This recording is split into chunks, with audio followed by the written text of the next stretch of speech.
have something to tell you, and you have something to tell someone. Each episode has a prompt and a topic that I want you to take to your journal, or text it to a friend, or answer it on social media using the hashtag something to tell you. This is a show about digging deeper and sharing our stuff. I'll go first.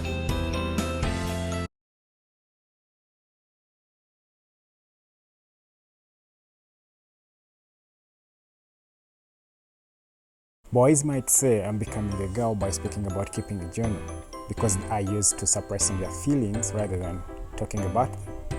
Many guys are not used to sharing their emotions and how they feel. They are unable to express their emotions with anyone, not with family, not even with friends. But what they don't know that this is slowly compromising their immune functioning.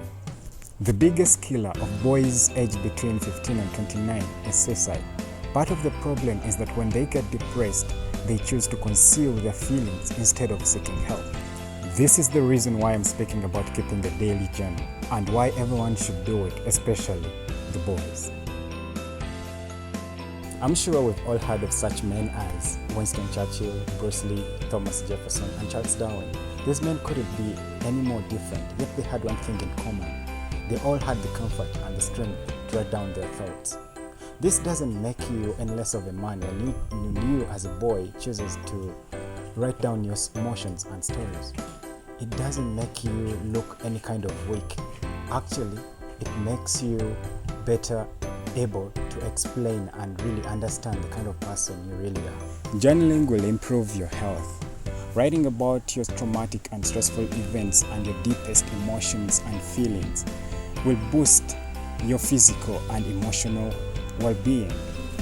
By writing, you put some organization and structure to those anxious feelings. It helps you get past them.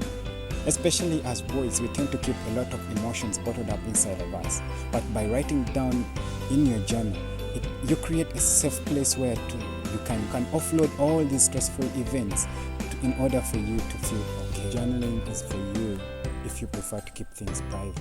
You can communicate in private by writing down all the highs and lows and all the emotions in between.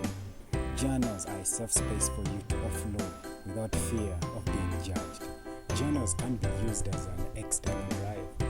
Think of it this way. Every day that we wake up, there is a billion things, almost a billion things that is going on in our minds. We think of what we're going to do for that day, what is going to be eaten for breakfast, what is for lunch, are we going to work out or not, how is the day going to be like, should I even wake up to go and work? And all that is just in a very small moment of you turning off that alarm. But then, as the day progresses, you realize that there is a lot of things that is demanding your attention. For instance, at work, there is so much assignments, there is social media, there are adverts that are asking you to buy stuff, your family is demanding for this and that. There is a lot of things you realize that is taking away all that attention.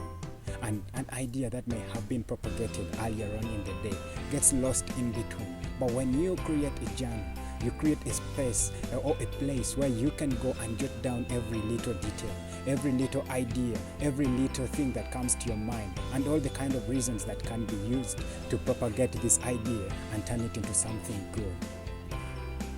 By keeping a journal, you create that place where you can go and retrieve those little details that you made, and then who knows, later on that idea that was once just conceived like an idea in your mind can have a lot of details that accompany it, and then it becomes something that can change everyone's life.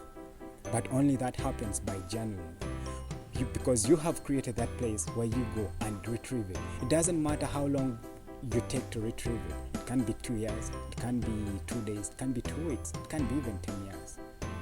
But rest assured that that journal will be there.